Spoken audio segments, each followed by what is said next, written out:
Екологија, образование, здравство се дел од индустриите што се повеќе го привлекуваат вниманието на младите македонски предприемачи.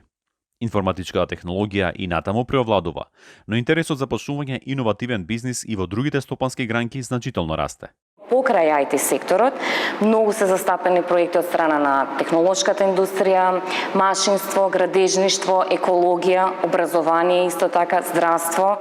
Од Фондот за иновации и технолошки развој, кој беше формиран во 2013 година, досега се поддржани повеќе од 550 проекти, со вкупна вредност од 70 милиони евра. Особено не радува фактот што над 50% од тие проекти се проекти фактички на стартап компании, односно поголемиот дел од портфолиото во фондот се состои од стартап компаниите. Тоа укажало дека пораснал интересот кај младите предприемачи за развој на нови бизнис идеи.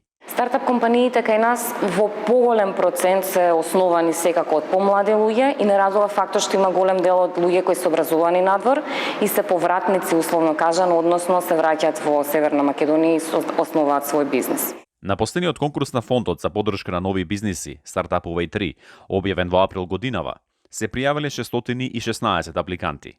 Дури 42 од 100 од поднесените проекти се од млади тимови што искористиле новата можност да конкурираат со бизнис проект, иако се уште немаат своја фирма.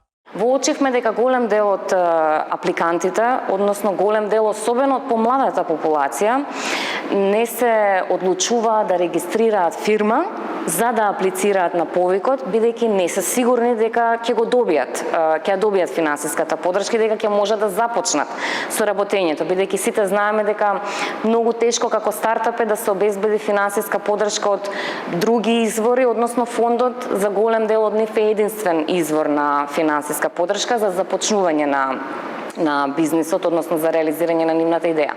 Проектите ќе одат кај меѓународна комисија. Финалната одлука ќе биде донесена од страна на Комитетот за одобрување на инвестиции.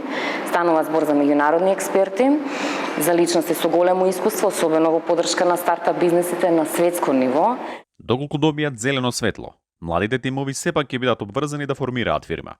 Ќе им следи помош да го развијат бизнисот, но и строга контрола.